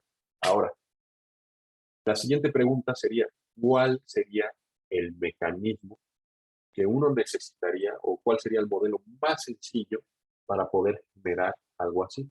Cuando estábamos trabajando nosotros en redes aleatorias, como se planteaba, tómate dos vínculos, o sea, tómate una pareja de nodos y entonces establecemos una probabilidad de que se enlace esta, y de a partir de ese comportamiento, tomo dos, saco una probabilidad, se establece una relación y hago eso iteradamente y obtengo un patrón, una distribución de estas tipo campanadas. Entonces, en ese momento, pues, hubo Barabás y equipo proponen un modelo, el modelo más sencillo. O sea, probablemente, digamos, es un modelo que rescata las propiedades, que después va a ser muy ampliamente discutido, ¿no? Si este es válido para sí, este es válido para las redes libres de escala, digamos, en economía, o si es válido para las redes libres de escala digamos, en las páginas web. Sí, o sea, lo que se intenta en esto es simplificar muy al pensamiento de la física, se intenta simplificar al máximo todo y dejar los elementos más esenciales. ¿Cómo tendría que ser cómo tendría que ser la dinámica de crecimiento de esta red para poder obtener un patrón de este tipo? Entonces lo van a plantear de esta forma. La vinculación, o sea, si yo llego a una fiesta, así como cuando empezamos, yo llego a una fiesta y entonces no conozco a nadie, pues entonces empiezo a hablar con quien se deje, ¿no? Empiezo a hablar en conversaciones aleatoriamente, ¿no? Sin conocer. Entonces, y aquí se le da la vuelta de la siguiente forma. Dice, no, en Internet, el que pone su página no es yo pongo mi página y a ojo cerrado me conecto con las páginas que decido aleatoriamente, sino que hay una preferencia, hay una vinculación preferencial. ¿Y cuál es esta vinculación preferencial? Pues dice, pues hay un efecto San Mateo. ¿Qué quiere decir? Pues me voy a vincular con los que son más populares. Entonces, mi página de internet que yo voy a crear, va a haber una preferencia por vincularla a las páginas que son o que tienen mayor grado o mayor vínculo. Y entonces propone el siguiente modelo. Este empieza en dos para no tener problemas. Empezamos con un link. Y entonces uno va a agregar un nuevo nodo. Un nuevo nodo se va a agregar a esta pequeña red de dos. Y esta red entonces va a establecer sus vínculos. Nosotros lo que podemos establecer aquí es el número de patitas, por decirlo de alguna forma, o el número de links que tiene cada nodo. O sea, cuántos vínculos va a crear. Entonces, mantenemos fijo. O sea, como debemos mantener fijo en modelos, aquí mantenemos fijo que cada nodo se va a vincular con dos. Por ejemplo, podemos decir que se vincule con tres o con cuatro.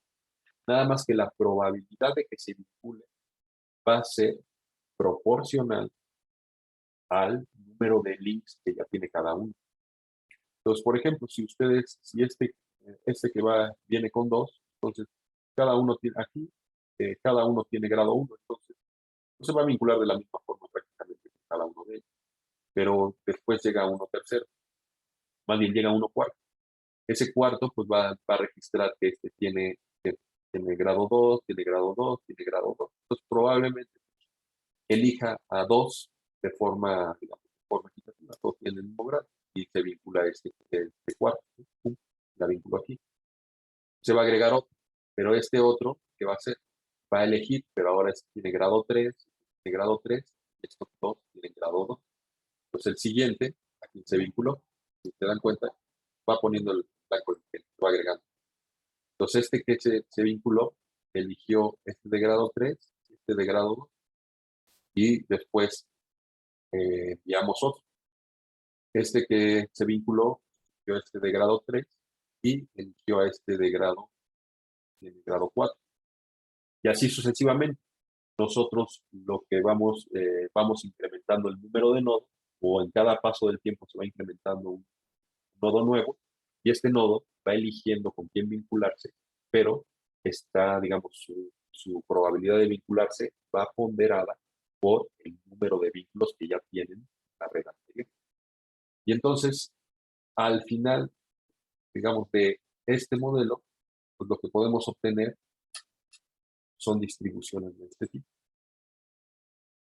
Le digo, son elementos muy básicos, ¿no?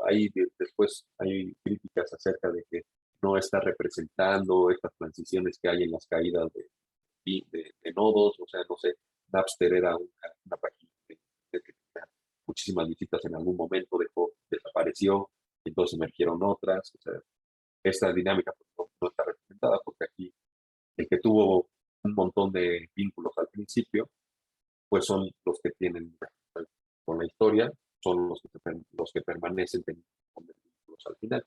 Entonces, cosas de ese tipo, pero digamos, es un modelo que intenta recuperar estas propiedades o proponer un modelo de dinámica de los nodos que genere propiedades globales, que finalmente es a lo que nosotros nos interesa. Entonces, bueno, no sé si hasta aquí tengan preguntas. Ahorita, digamos, nada más voy a presentarles algo de lo que, en este sentido, algo de lo que hemos estado.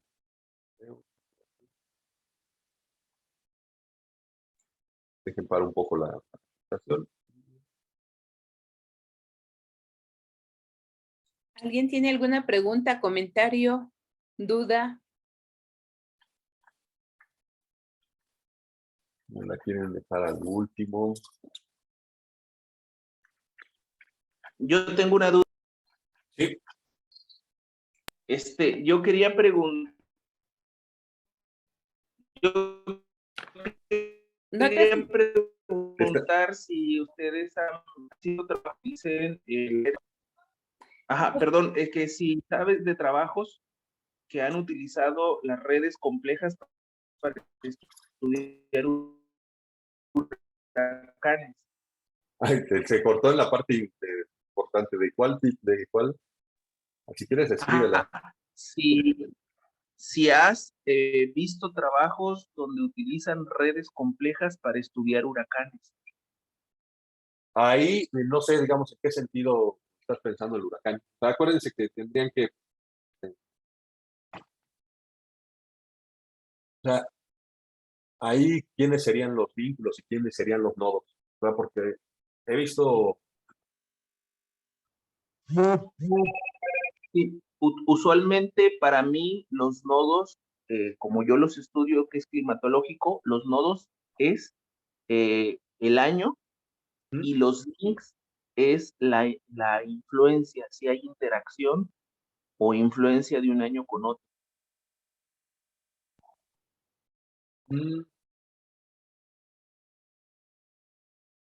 En términos de que o sea, ahí son dos series de tiempo que establecen que los huracanes, las temperaturas. No, los huracanes en sí mismos, sin considerar otras variables. O sea, por ejemplo, es bien sabido, por ejemplo, el efecto Fujiwara, en que dos huracanes interaccionan uno con otro. Ok. Y es bien sabido que el paso de un huracán, por ejemplo, modifica el océano y afecta todos los que siguen hasta al menos en un año. Eso está muy bien evidenciado. Pues mira, eso no he visto trabajos así de vínculos de huracanes. O sea, aquí hablé digamos, de estas redes que se establecen así vía vínculo, pero digamos, pueden ser, digamos, vínculos reales o incluso pueden ser vínculos estadísticos. Entonces, tú podrías establecer, digamos, las relaciones entre dos huracanes de esta forma. O sea, podrías crear una red entre huracanes, estableciendo, digamos, no sé, un nivel de correlación entre uno y otro. Dependiendo, digamos, ese nivel de correlación entre uno y otro, poder establecer una intensidad en el grosor entre esos dos huracanes y ir mapeando.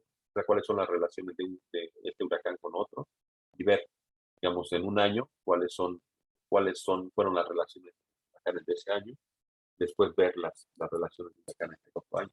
Podrías tener un mapa de eso. Son muy usuales, o sea, aquí lo que me viene primero a la mente es, digamos, estas redes que se establecen de forma probabilística. Por ejemplo, cuando el campo es más los sistemas económicos, por ejemplo, cuando uno puede establecer unas relaciones entre países a partir del comportamiento de su serie de tiempo de, no sé, de Producto Interno Bruto a lo largo del año. Y en el caso de México, yo la podría vincular, podría tener esta serie de tiempo de varios años, la podría vincular con la de Estados Unidos. Probablemente haya correlaciones muy fuertes. Entonces yo podría establecer una relación entre México y Estados Unidos por el nivel de correlación que hay. México con Guatemala pues tendrá otro tipo de correlación, tal vez sea muy bajo. Y entonces ahí no sé, si digamos yo pongo un umbral, probablemente la relación se establece. Y podría mapear así, digamos, las relaciones de, digamos, todos los países del mundo a partir de correlaciones. Entonces digamos, una vía podría ser esa. La verdad no he visto, digamos, huracanes de esta forma, no lo he visto. Muchas gracias, Eric. Ahora, bueno, nada más de forma, me tomo 15 minutos para decirles más o menos el tipo de redes que todos estamos trabajando aquí en el Instituto de Investigaciones Económicas, que tiene que ver más con estos sistemas económicos y en particular con el sistema productivo de. Entonces, video, les comparto. Entonces, por ejemplo, nosotros, la información más cercana que tenemos a la red es esta, ¿no? Las tablas de sumo producto. Entonces, digamos, si nosotros, tienen la ventaja las tablas que son fuente de información bastante estructurada y que además ya de 50 para acá se han estado, digamos, recabando de, de forma más sistemática, ¿no? Y entonces, lo que uno registra esta información sale del censo económico, sale a partir del censos económicos y también sale a partir de censos económicos, de entrevistas también a las empresas. El objetivo es este, o sea, uno tiene todas las empresas y las clasifica. O sea, todas las empresas de México las puede uno clasificar en ciertos ramos. Puedo clasificar en agricultura, en minería, en construcción, en manufactura, en comercio, en transporte, en servicios, y también entran, digamos, también los servicios del Estado. Entonces, se agrupan las empresas ahí, y entonces, para poder producir cada uno de estos acumulados, lo podemos llamar sectores, necesitan insumos, y esos insumos los adquieren de los otros sectores. Entonces, para poder producir, por ejemplo, agricultura, pues va a depender también de la propia agricultura, de cierta forma. O sea, para poder producir, pues los trabajadores probablemente consuman o incluso el mismo proceso productivo, si soy una enlatadora de maíz, o entonces el mismo proceso va a requerir que yo ponga ahí, digamos, necesito también el sector agrícola, del sector minería. Entonces, por columnas, esto lo puedo pensar como todos los insumos requeridos para que el sector agrícola pueda producir. Y después, por renglones, yo podría pensar que el sector agrícola le vende a todos los demás sectores. O sea, parte de su producción de agricultura la vende a agricultura, la vende a minería, también a construcción y también a manufactura. Es decir, esta parte de toda la tabla, o sea, la tabla contiene mucha más información que estamos de ella, pero esta parte, la que está más sombreada, lo que nos dice es cómo o cuáles son los insumos requeridos para poder producir, para que una industria produzca. Pero es como si ustedes quisieran hacer un pastel y les dicen, para ese pastel lo que tú requieres es un cuarto de huevos, un kilo de harina, 2 litros de agua y así sucesivamente. Tienes los ingredientes para poder producir un pastel. La industria de la pastelera, esos son los ingredientes que vas a requerir. Los vas a requerir cierta cantidad anualmente. o cada año vas a requerir esta cantidad. Entonces, en ese sentido también esto, digamos, una fotografía dinámica en el sentido de que por lo menos se puede decir en cada año qué es lo que se requiere cada año para poder producir, ¿vale? Pero no solo los ingredientes son lo necesario para poder producir, ¿no? Hay otros elementos que no estoy considerando. Es como si yo tuviera los camiones de arena, los camiones de grava, las varillas, los tabiques y todo lo demás para construir, pero hace falta algo ahí para que realmente eso se convierta en algo. Y ese algo, pues, son trabajo, ¿no? Entonces tiene otros renglones que llamamos valor agregado, cuánto trabajo es necesario para llevar a cabo esta producción, y otras cosas que pueden entrar como los impuestos y otras cosas que están asociadas al capital fijo, como las rentas, los derechos, pagar los derechos de uso de patentes, las rentas de espacios, etcétera, que aquí también, digamos, se representan para cada uno de los sectores. Eso, digamos, es lo que conocemos como valor agregado. Y en otra parte está la demanda final. En esta parte se produce, digamos, esta parte produce la producción necesaria para echar a andar la maquinaria, ¿no? O sea, ¿qué se requiere para echar a andar todo nuestro sistema productivo? Pero de ese sistema productivo, una parte se va a quedar ahí para echar a andar esta maquinaria del país, y otra parte se va a ir a la demanda final.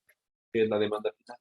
Pues somos todos nosotros como consumidores particulares, es el gobierno que compra también, digamos, compra grandes cantidades, y otra parte va a exportaciones. Toda esa información se registra digamos, en estas otras columnas. La agricultura reparte toda su producción a los sectores intermedios, o sea, esto, digamos, para que siga funcionando, y una parte se va a ir para el consumo de los ciudadanos, otra parte para otra parte que vuelve a invertir, ¿verdad? Otra parte se va para los gastos del gobierno y otra parte se exporta. Y así vamos a cada sector. Entonces, y esto, digamos, este es el Producto Interno Bruto, todo esto que generamos, o sea, todo este trabajo que se está aportando ahí. Entonces, lo que nosotros hemos estado explorando es representar digamos, esta parte como una red. Es decir, estamos viendo el entramado de relaciones que hay y cuáles son, digamos, las topologías que puede haber, cuáles son las relaciones que se pueden establecer entre digamos, de algunas industrias, y hasta empezar a establecer, explorar, digamos, la nomenclatura que ya había, ¿no?, 50 para algunos conceptos como esto del plano gobernamiento hacia adelante, que es a quien le vende con oferta, y donde demanda, cuando nosotros somos compradores de insumos. Y lo estamos empezando a ver, pues ya están estableciendo esto, digamos, parte del mundo, no me quiero detener ahí. Bueno, esta es la idea de cómo los estamos explorando. O sea, el modelo, digamos, teórico podría ser: tengo cada uno de los sectores económicos, o incluso a nivel más básico, cada una de las empresas requiere un número N de otras empresas que tienen, digamos, que le venden insumos. Estos insumos, digamos, a partir de digamos, es una caja negra, toma todos estos insumos y los transforma en la producción. Pero además, esta producción que está saliendo se tiene que repartir entre otros mismos, pueden ser estos mismos sectores o los otros sectores de la economía. Entonces, lo que tendríamos era esa imagen de tenemos varios sectores que se van vendiendo y comprando así. ¿Cuáles son las propiedades que tienen digamos, cuáles son las propiedades que tienen ese tipo de, cuáles son las propiedades que tiene una red de producción tipo producto en México? Nos da muchísima información, ¿no?, de quiénes son, digamos, los nodos o las empresas que tienen más influencia en la economía, cuáles son las que tienen más relaciones, o cuáles son las que están en lugares intermedios, y nos permite hacer una clasificación de todas estas, digamos, sectores económicos en los que tenemos. Creo que está en la presentación, sí lo dejamos.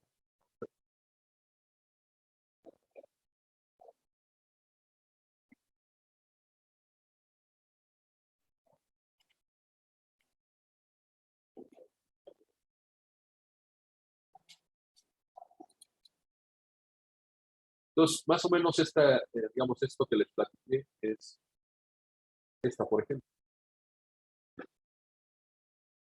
Esta es una representación de la red de producción de México. Esperemos que, digamos, ya cuando la tengamos bien clasificada, que la podemos presentar en cuáles son los sectores. Entonces, esa sería, digamos, clasificar nuestra red de producción mexicana, ver cuáles son. Y este es un paso más adelante.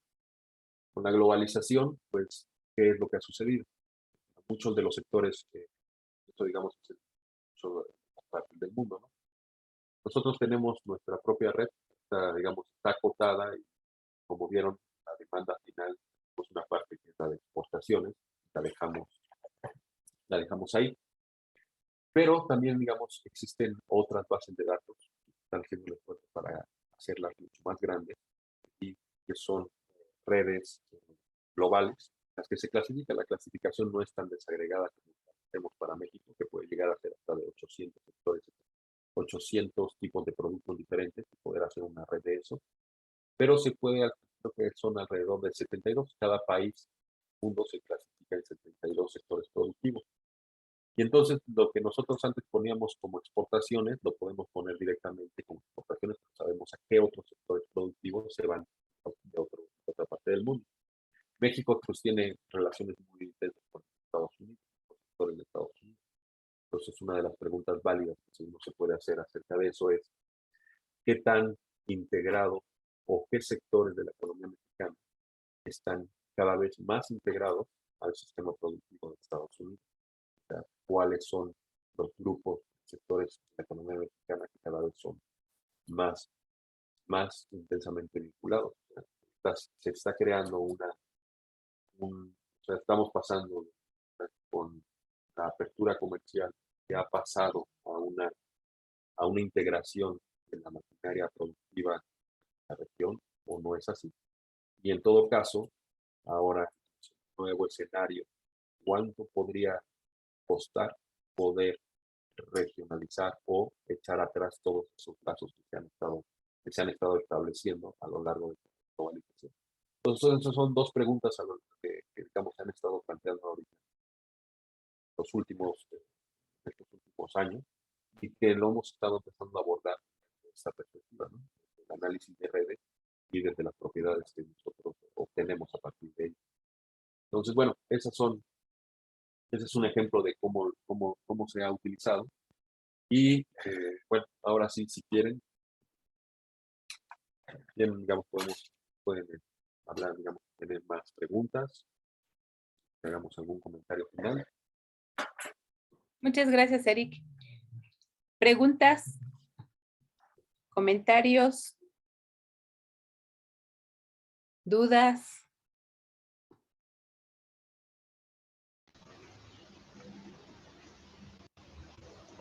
¿Anabel?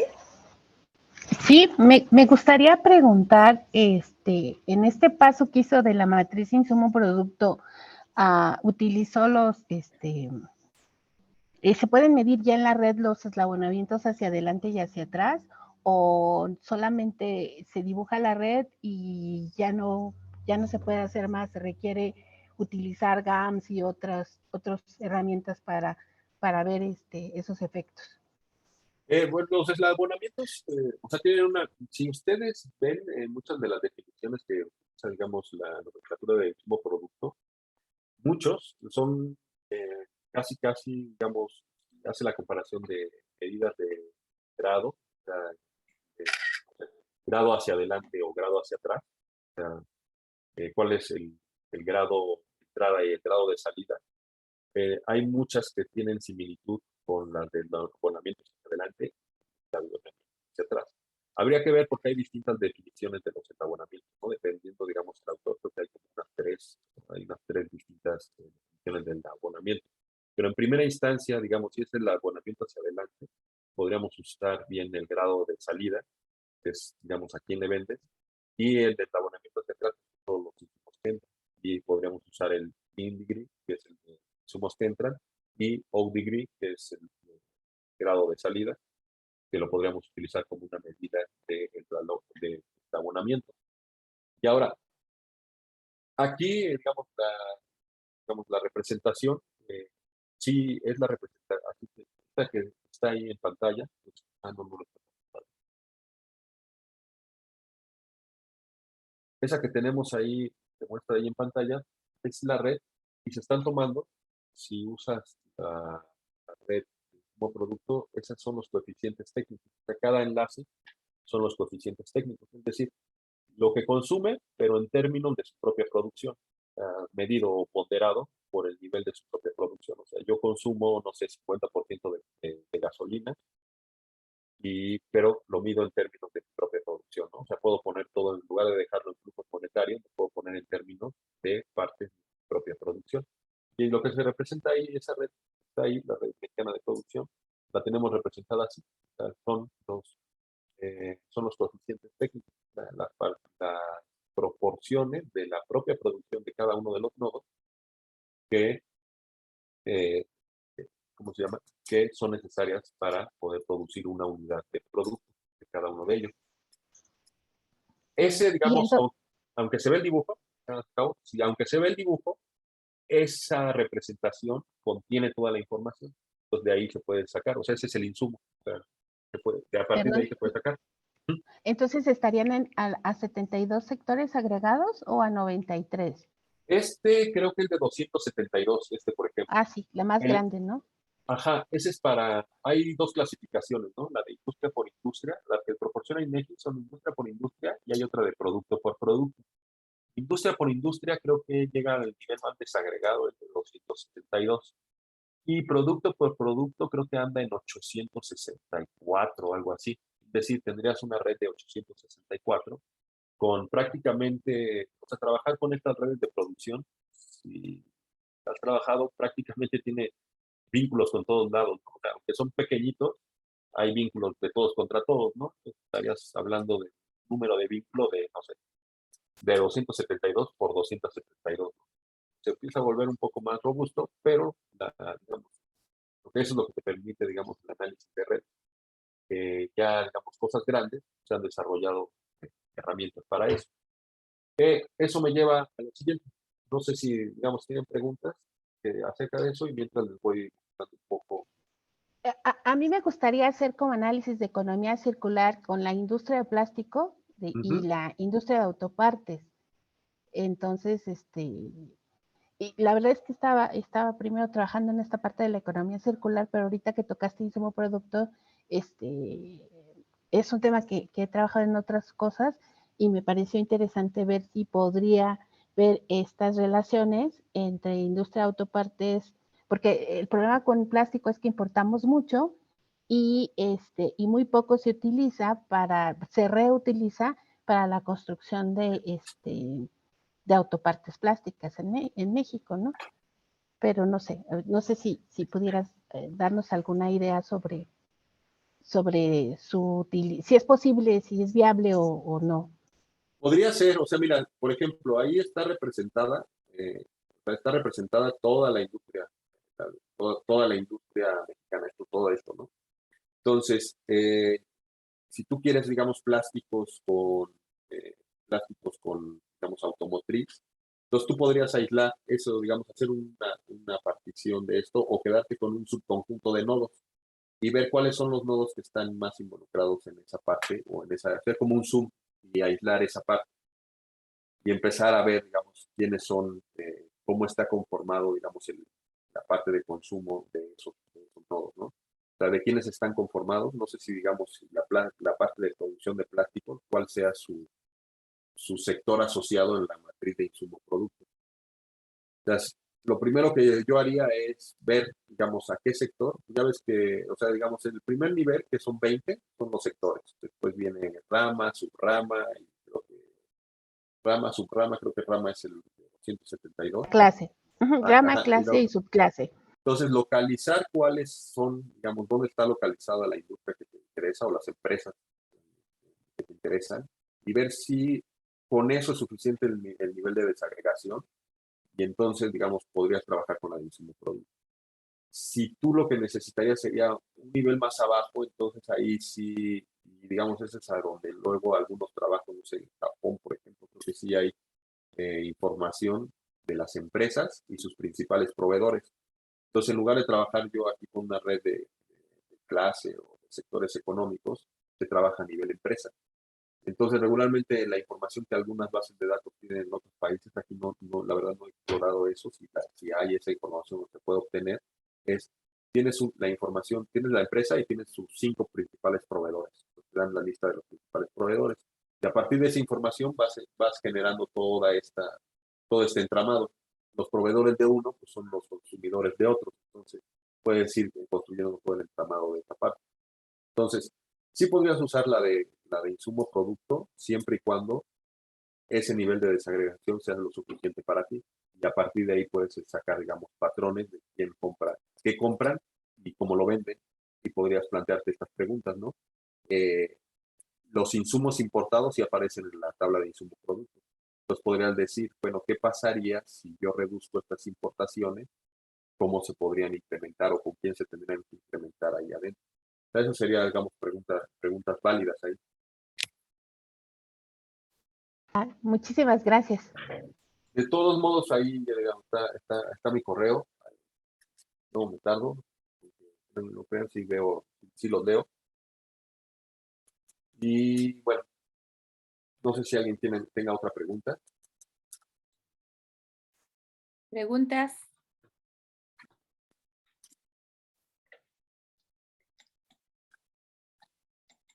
¿Comentarios? Y bueno, este es el que utilizo. También hay otro que se llama Network X, que son como los que hay muchos paquetes. Muchos son, digamos, hay unos que son más fáciles o más amables para la visualización. GFI es uno que es bastante amable para la visualización. Puede explorar. CytoScape también, digamos, bastante robusto, lo utilizan mucho en el área de biología. El que utilizamos nosotros es iGraph y Network X, por ahí andaba Network. iGraph, la ventaja que le vemos es que es un paquete, pues un lenguaje, una librería, pero esta librería está para R, para Python, incluso para C, y también matemática puede utilizarlo. Entonces, regularmente muchos de los artículos lo mandan en Network X o en iGraph, o sea, mandan sus paquetitos, mandan sus algoritmos para hacer algún tipo de medida y se va actualizando constantemente, digamos, todas las medidas que tienen ahí, o sea, o las bibliotecas que tienen para hacer ya medidas muy particulares. Entonces, ese puede ser un buen programa para que puedan iniciar muchas de las herramientas. Visualmente no es muy atractivo en términos de estas gráficas, pero sí hace cálculos bastante robustos en términos estadísticos y además se eso, ¿no? Y GFI pues, les permite hacer visualizaciones mucho más atractivas, pues pueden hacer ahí una combinación de los dos que puede ser. Para el ámbito social, pues está mira, este es Network X, esta es una librería. Y bueno, para el otro está Lucinet, es otro, y creo que este es de la Universidad de California y también tiene mucho desarrollo. Borgatti tiene su página de internet y lo pueden utilizar ahí también. Entonces, y déjenme ver si de todos modos se las paso. Y esta a mí me gusta mucho. Es un diccionario en términos de que no es un repositorio, sino más bien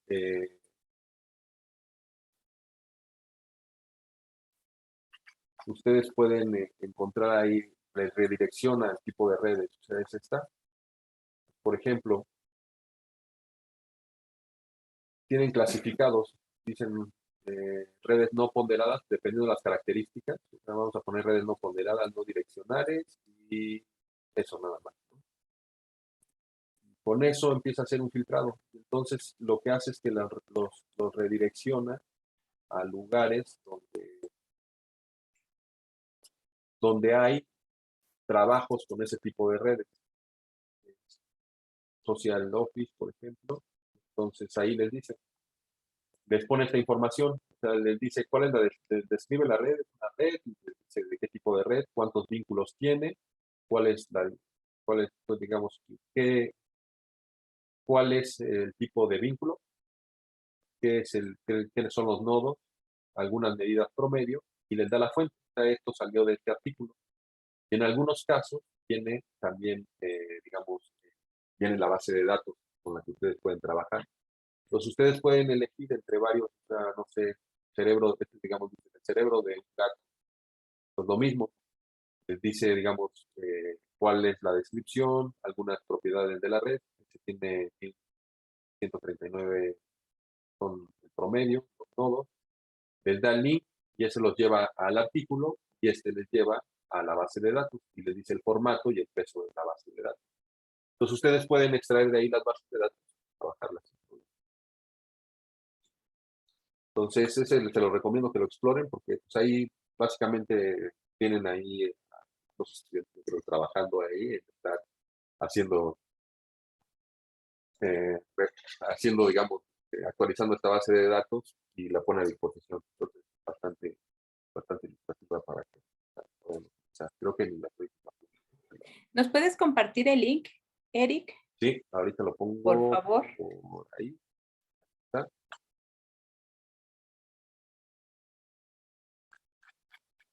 Entonces ahí viene la información, se los pongo aquí en el chat para que puedan explorar.